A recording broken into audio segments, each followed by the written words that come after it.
It's the Locked On Flyers podcast for Wednesday, June 19th, your daily dose of Flyers news, analysis, and high quality content that has some games on the calendar. Russ? Yeah, I guess.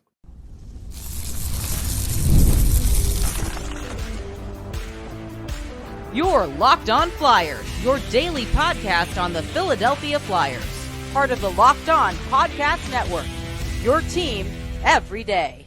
Hey there, and thanks for making Locked On Flyers your first listen every day. I am Rachel Donner. You can find me on Twitter at rmiriam. I'm here as always with Russ Cohen, who's on all your favorite social media apps at Sportsology. We are at Locked On Flyers on Instagram, Threads, Twitter, and Blue Sky as well.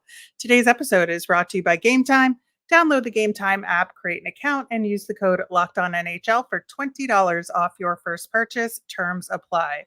You can find us over on YouTube or on the SiriusXM app or anywhere you listen to podcasts. Subscribe to get our latest episode as soon as it's available here on the Locked On Podcast Network, your team every day.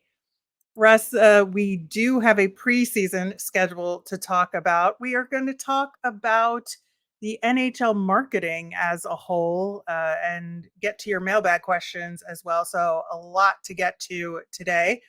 Just a reminder, we have our weekly poll still going about the best draft the Flyers have had in the last 20 years. And I know all y'all out there want the 2003 draft, but that's out of the 20 years. So you can't pick it. Sorry. Nope. Sorry. I know you want to.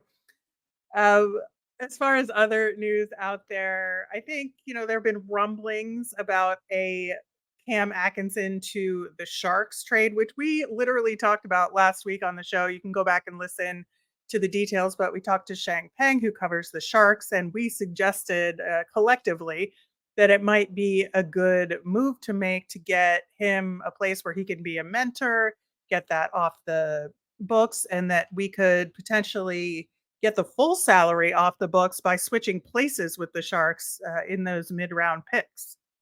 Yeah, right now it just doesn't look like it's going to happen. Atkinson doesn't want to go there, for whatever his reasons are. Maybe he just wants to stay on the East Coast. That's his right. He's got it in his contract. There's nothing you can really do about it.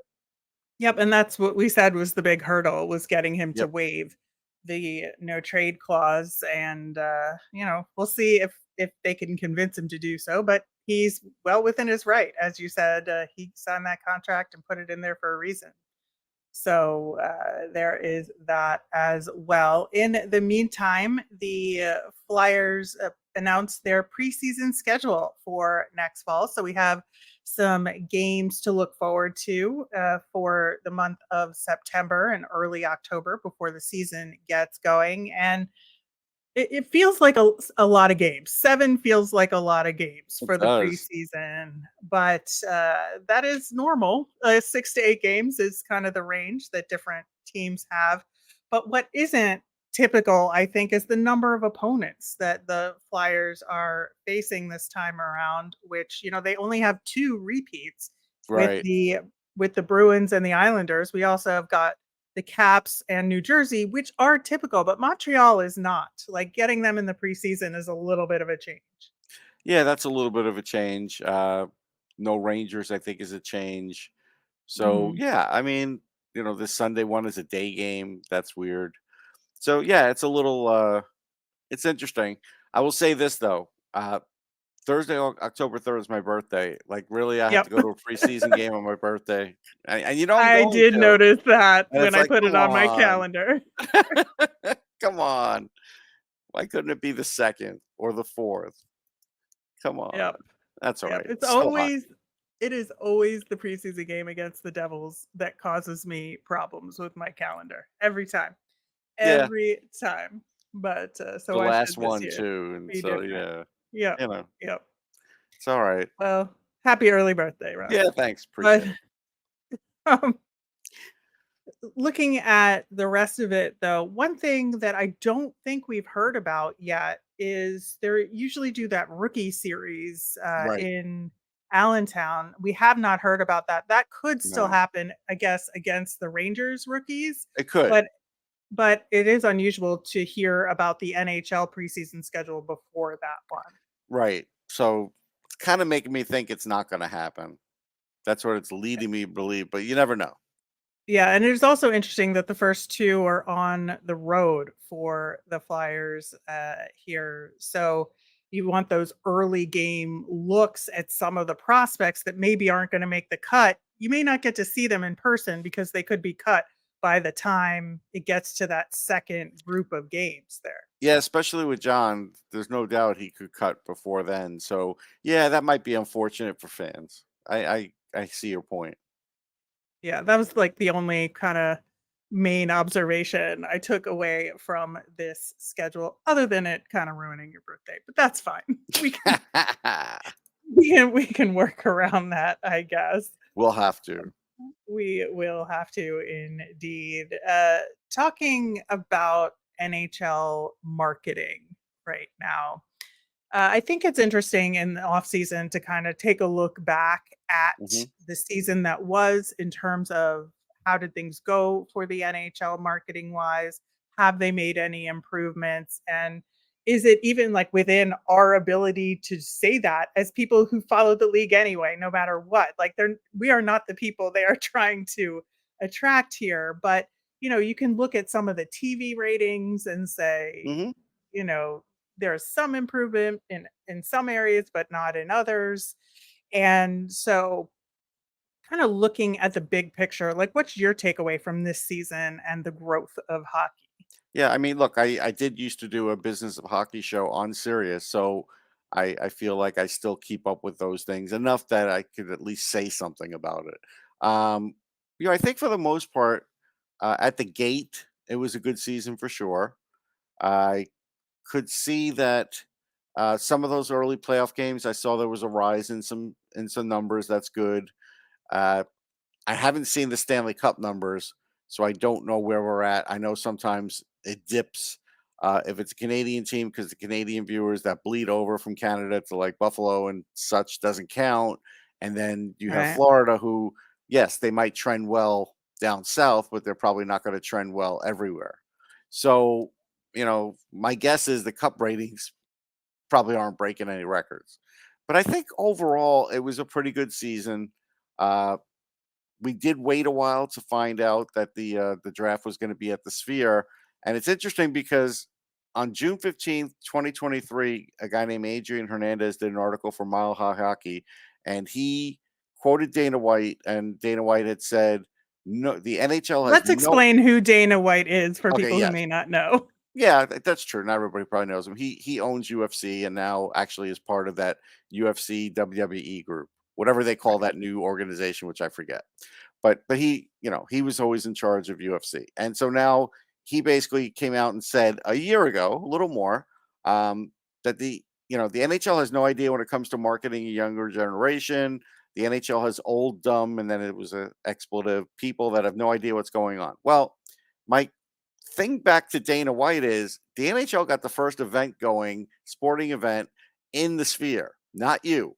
Now he is going to do something in the Sphere. I know they have an event for that. I think it's forthcoming. It's not that far away. But the point is, the NHL beat you to it. You shut off your mouth a year ago and you were wrong.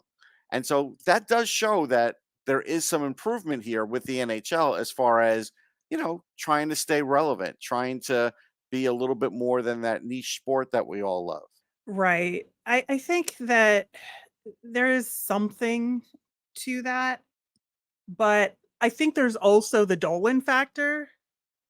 Well, there's always the Dolan factor, sure, but the NHL still could have just said, no, we don't like it.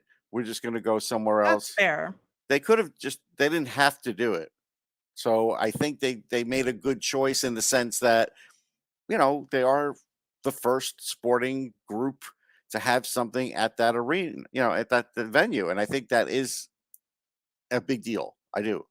Yeah, I think Vegas as a whole, the NHL has done a good job taking advantage of having a team there and having Hmm. events there. I think Vegas isn't for everybody for sure, but I think a lot of people enjoy going there on a trip. and people from all around the country, people from all around the world go to Vegas. Yeah. And so I think if you're going to have a big event, whether it's the awards, whether it's the draft, if they can swing an outdoor game in the desert at some point, Well, they you know, did. If you remember, they had the Rangers and Kings. I think yeah, it was 1991, and it was kind of foggy. The technology wasn't as good right. as it is now, but they did play an exhibition. Yeah. I just think they understand what Vegas is as a destination. And Yes. so I think that is one thing they have done a good job with is figuring out and utilizing it to their advantage. Now, as Yeah, and we've also I think seen, it's fair to say the Golden Knights still to this day are the number one team in town, more so than the Raiders, more so than anybody else. They still are. yeah, although I think the Aces will have something to say about that as back-to-back WNBA champions. We'll But see. We'll see. Uh, you know, there is that. But There I is. think, as the sports landscape of Vegas gets broader and more people are drawn to it, I think they're going to have a local fan base as well as fans from every other team coming to Vegas to go to the road game in Vegas. And Right. and I do recognize that as a big draw. And I think the NHL has done a good job of it.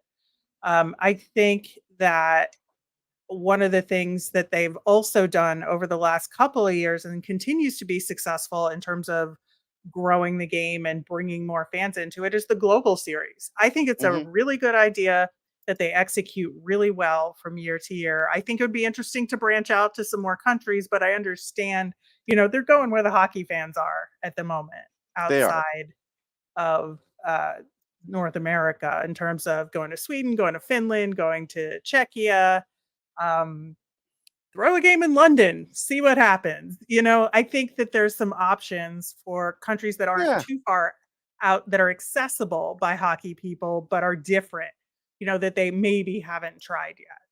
Yeah, I think there are, and I think they have a list, and they used to always go over it every year. So I think they'll have some new and exciting places down the road. Yeah, I think so too. And I hope they're able to do that. Is there anything else on your list of things they've gotten right and especially so this year?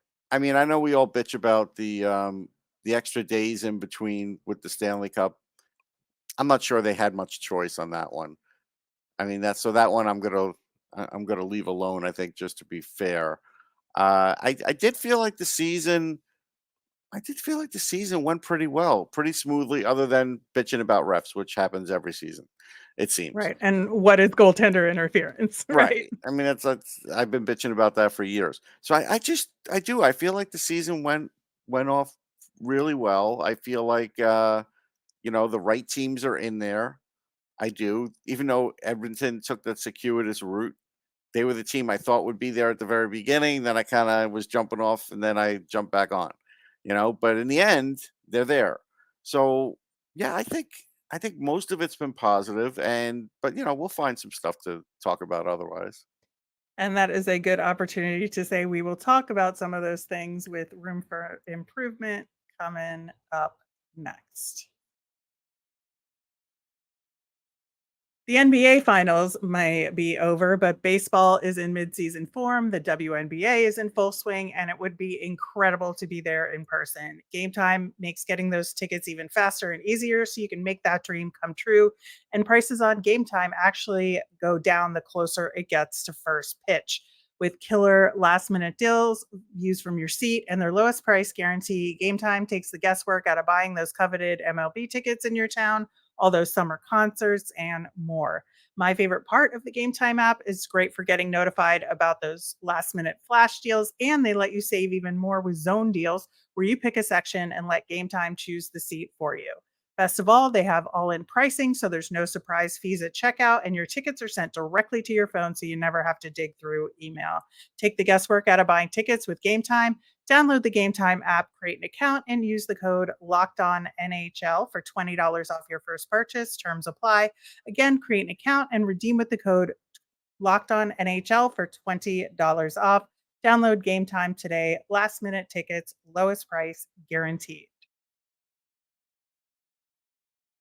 All right, on tomorrow's show, we're going to get back into NHL draft mode. We're going to do a little fun exercise of what are our reach picks it may not be likely, but if we're available, would be really cool, as well as, picks that maybe a guy who's mid second round, but we think the Flyers could jump at the 32nd pick, things like that. So kind of Okay. unusual picks, Yeah. but fun ones as well. Plus, we have a listener suggested prospect that we are going to discuss too. I mean, on another show, I was already called a Teddy Steger freak by my good friend Shane Malloy, so that's fine. I wear that proudly. I'm okay. Listen, he's a good player, so Yes. it's not a I terrible just have thing a to be different known view for. than most everybody who prognosticates about the draft, and I'm okay with it. Getting back to the NHL marketing, I think that there's definitely some issues that the league has that just persist, and they've had them from year to year, and it has continued this year. And I think it's access to games is number one on that list for me, because you have to subscribe to multiple services to get all the games. So you have the split between TNT and ESPN, and unless you're in the dark ages and still subscribing to cable, which not a lot of people are willing to do or don't have the infrastructure to do it where they live, it's just too much, and it's too much money. Plus, then you have to deal with local blackouts on top of that. And then the playoffs are limited to cable until the very end. And I think, it makes it difficult for people to see the games. Yeah, look, I mean, sometimes I find myself going to like NHL Media or NHL.com, clicking on the game and seeing who the provider is that night because I just don't know. I Yeah. You would think in this day and It is age, hard to keep track of. it is. I would think in this day and age, here's my idea for this one.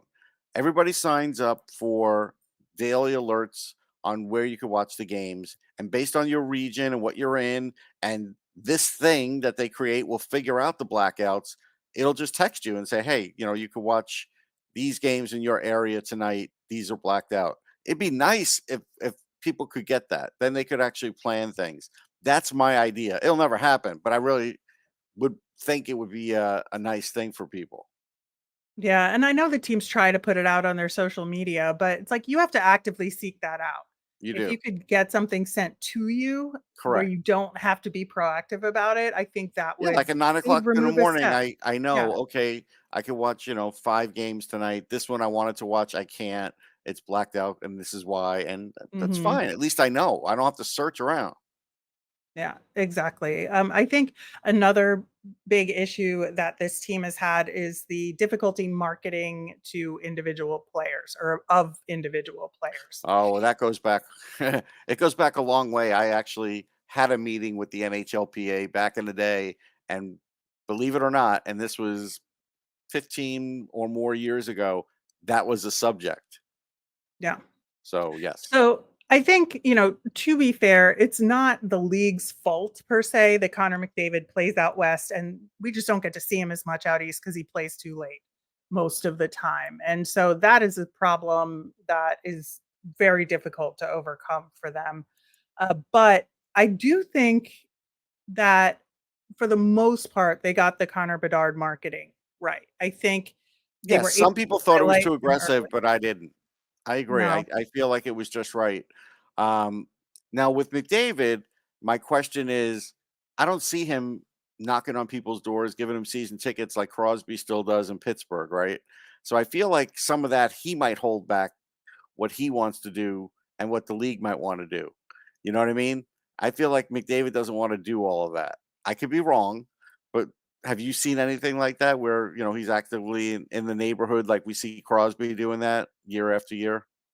I mean, not a ton, but also I'm not in Edmonton, so I don't know No, I what know. But I happens mean, locally there. do we see McDavid working at Tim Hortons for the day like we've seen other players? Yeah. Well, I like haven't. Crosby and McKinnon are always a fun pair to watch Right. doing that And that's what stuff, I'm saying. but It seems like the player has to want to go over and above what their comfort zone is. And someone like Crosby has done it. McKinnon, I think, has started to do it. I don't know if McDavid's done it enough, honestly.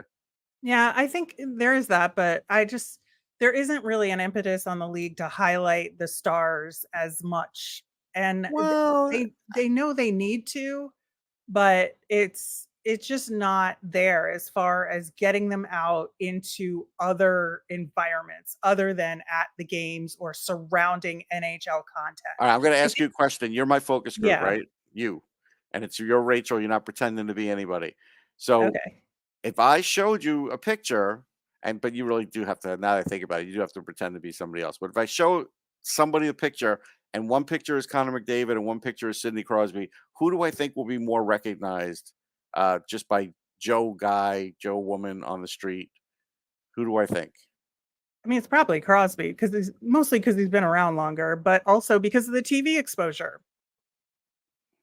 I mean, it goes back to it's not the league's fault that McDavid plays in Canada and out west as far as But they are outreach in starting to the show him. States. ESPN's starting to show him more, but I do still feel like there's a component there where like somehow Sidney Crosby is definitely more noticeable, and it's I don't think it's just the length of him being in the league either. Yeah, I think so. I just think they could put hockey players in non-hockey environments more, and have them be presenters at award shows that aren't related to hockey. Have Yeah, them show up on sitcoms, like yeah. there's things you could do Like I do outside of feel hockey. right. I do feel like Connor Bedard is recognizable in Chicago and probably in some places Mhm. outside of it already. Yep. So I think that has already begun. But you're right, getting, deals on cereal boxes, getting deals, just like you said, Yeah. just being out there in a viral video sometimes is doing it. But we see the occasional McDavid shaking hands or taking a picture in the airport with somebody, but I don't see a lot else. So yeah, and I don't want to say it's Yeah. all him. There's other top stars that will come in the league, and I think they can do better. But it's not always the league, but I do think sometimes it is. Yeah, I think, they're also just a slight bit behind the times with Yeah, things that and it's the makes PA them too. We can't let the PA off the hook, but they have a new right. person in charge. So now I think we'll see this year maybe, what their new marketing muscle might be. Right. And I think, there's like I was saying, they're a little bit behind as far as catching up to trends. And we Yeah, saw them try to do that NFT deal that was like very late in the game and NFTs were already on their way out when they yeah. signed it. That sort of thing. I think that when they get like celebrities to, like the All-Star Game celebrity captains, I was like, I love that they had Tate McRae because she's like much more geared toward a younger audience and popular among a different set. But Michael Bublé and Will Arnett, I understand they're hockey fans and hockey people, but I just feel like they could have tried to skew a little bit younger and more diverse. Let's Don't be real. forget, don't forget about Dave Foley. He used to do it for a million years. I like Dave Foley. I always think he's I like a love Dave Foley, but like you don't invite Dave Foley in 2024. no. Like, I just don't think you do.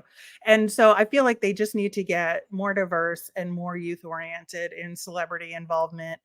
Um, you And I know, did look up who Matt Friend was, and I still don't know who he is, even after right. looking him up. He's hosting the NHL awards. I didn't know who he was either, but No. also he may not be geared toward my demographic either. So I think it's okay that I don't know who he is, but I'm mildly concerned that I All right, don't so know. here's I did a study here because I have an extra special kind of search on my computer. I'm like in part of this thing. So, according to YouGov ratings, some of the most popular hockey players in the United States are Sidney Crosby's number one, Alex Ovechkin, Patrice Bergeron, who's no longer. This is as of 2023.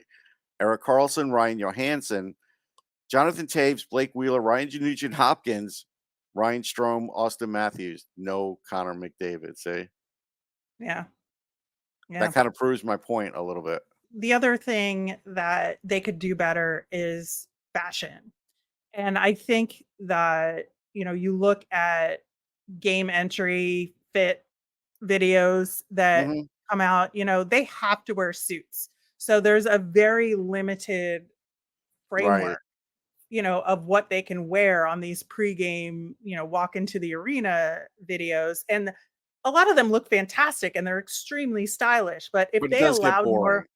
it gets yeah, they need a little bit more flexibility there, allow them to work with more fashion designers, allow them there was, like, the trend of turning, jerseys into puffer jackets with the NFL that bled into the NHL a little bit, allow those sort of natural trends to bleed into hockey a little bit more. Yeah, like as an example, I just happened to be right place, right time at the stadium series, and so like when the Flyers came off the bus with their Rocky gear on, I knew it, and I took pictures and video.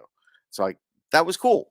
Like that kind of stuff gets attention. Yeah, So I'm with you. it does. And then as far as the jerseys themselves go, obviously we're in a transition period with the New Jersey producers Oh now. yeah, So don't I could do a whole show on that. I'm not going to I start with know my opinions we're not here. going to get into that, but I No, do think that the reverse retros that the NHL tried did not work as well as the City Connect in MLB or City Editions in NBA. They have to not figure out a way to quite. There make were a that few work that better. hit. A few that Yeah. hit. The Minnesota one hit. I think the Colorado one hit. I think 3 or 4 or 5 I remember kind of hitting, but not enough. All right. Well, there's more to talk about on this for sure. We will get to some of these topics and more on other shows. If you have any thoughts out there about National Hockey League marketing and want us to talk about it, we are happy to let us know. We've got some of your mailbag questions. We're going to answer them coming up next.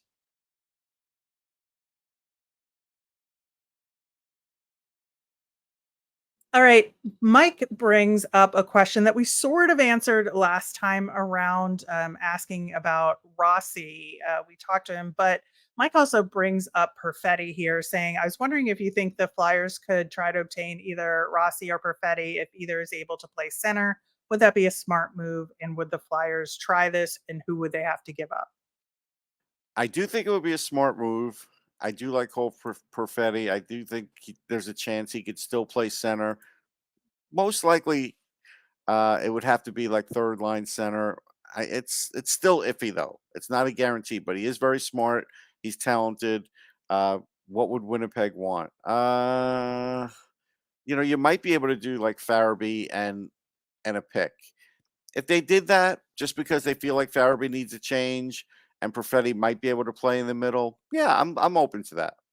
Yeah, I think it would be definitely a more high end player that would have to go back in return, like a Farabee. And yeah, I don't know. I think this is like a devil you know question Yes. for me because it's like I know who Joel Farabee is, and would Perfetti be that or be something different He'd be enough? something different, but if he plays center, then you got something different. So you're giving up a little extra Yeah. offense. I think Perfetti is still a little more future offense in him, but I think there's a good way to do that for everybody. Like everybody's happy. Yeah. Yeah. I think so.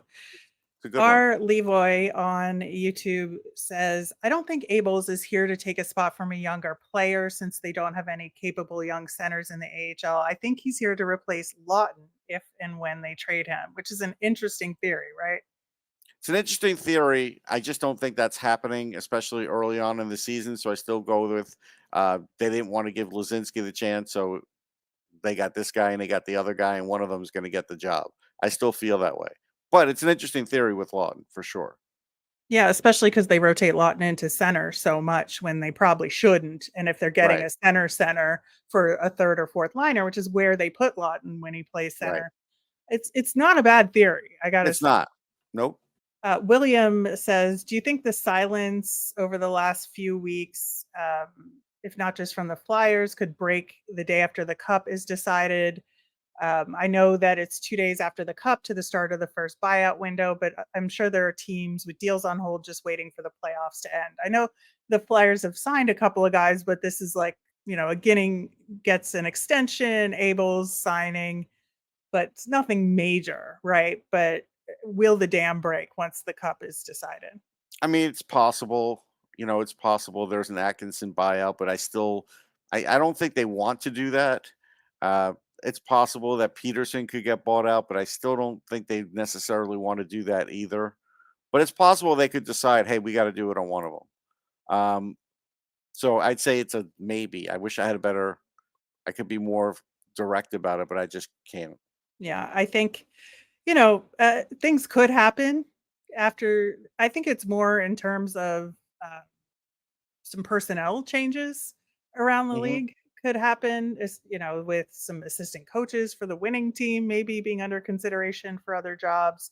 I think that, yeah, they could make some announcements as far as extensions for anybody who's made it to the Cup final, because they didn't want to obviously take away from the games that are being played, or if the Yeah. league has something to announce, that could happen. Hmm. I think there's a lot that could go down after the Cup is over for sure. Randy Workman wants to know if we would consider Dean Letourneau for the 32nd pick. Yeah, I definitely would. I don't know if he'll be there, but I definitely would consider him. I still think most likely he does slip into the second, so I think Randy's probably right. Yeah, if they draft a defenseman with their first pick and they're looking at possible centers, he'll be in that list. And then they have to decide, are we willing to wait for this guy? He's big. He's got some finesse in his game. There's certainly he's gonna have more aggression as things go on. He is like, he's gonna be 225, 230 or something in that range. So he's gonna be a hard guy to handle. He's got long reach. I really like him. So but is it a little too early for Dean Letourneau because he's a little bit more of a project than some? He's going to BC early because Will Smith, decided to go to the Sharks. So he's not going to have that extra year at the USHL. Will that speed up his development? I don't know. So gut feeling is probably not, but I think he'll be in the conversation. Yeah, he's a guy that I agree. I think he'll be gone by then, but I do think that you have to consider But he could slip to the him second there. for these reasons we talked about. Like that's how guys can slip. Yeah, absolutely. I do think that there are some like other options out there that may just come out of nowhere for the Flyers. I feel like this is going to be an out of left field pick for them. That's just what my gut says, because that's what they seem to do There's so many sometimes. options. There are so many options. And yeah, Letourneau is one of these guys. He could go anywhere. To me, he can go anywhere from like 25 to 45. All right. The last question is more of a comment, which I think is fair to say. So, we were talking on yesterday's show about the drafts the Flyers did in 2018, 19, and 20. And a user on YouTube commented, "It's disingenuous not to mention the trade that involved getting Brink. It's never York versus Caulfield. It's would you rather have both over Caulfield," which is a pretty genius move by I'm pretty sure this is sarcastic, fave GM ever. Yeah, I mean, look, we've talked about the Caulfield situation many times over. How many times do you want us to beat the dead horse? Like I think that's just really what it boils down to. We said when we were talking about Brink that wasn't the way we would have done it, but it is what it is. So, of course, yes, you are right, but we've gone over it so many times. Yeah, I do think it's fair though to bring up that they got wound up with two players because of the multiple trades that they moved the picks around to get But Brink in. yes, you ended up with two players. I still would take the one player. It's just that's Yeah, the way it is. I think so. I do think in the long run, but as far as like how you have to evaluate it, I think it's fair to include both of them in Okay. that I evaluation. evaluated But both. I still take Caulfield. Thank you. all right, noted. That will do it for today's show. We will be back tomorrow with more draft talk. As a reminder, we always want to hear from you. So if you've got mailbag questions you want us to answer, send them in on Twitter at LockedOnFlyers. You can email us at lockedonflyers@gmail or comment on our YouTube channel. I'm Rachel. I'm on Twitter at rmiriam. That's RMIRIAM. I'm Russ. I'm at Sportsology, SPORTSOLOGY. Locked On has launched the first ever national sports 24/7 streaming channel on YouTube that's also available on Amazon Fire TV in the free Fire TV channels app. Locked On Sports Today is here for you 24/7, covering top sports stories of the day with local experts of Locked On, plus national shows covering every league. Find Locked On Sports Today now available on the free Fire TV channels app. Have a great day, everyone.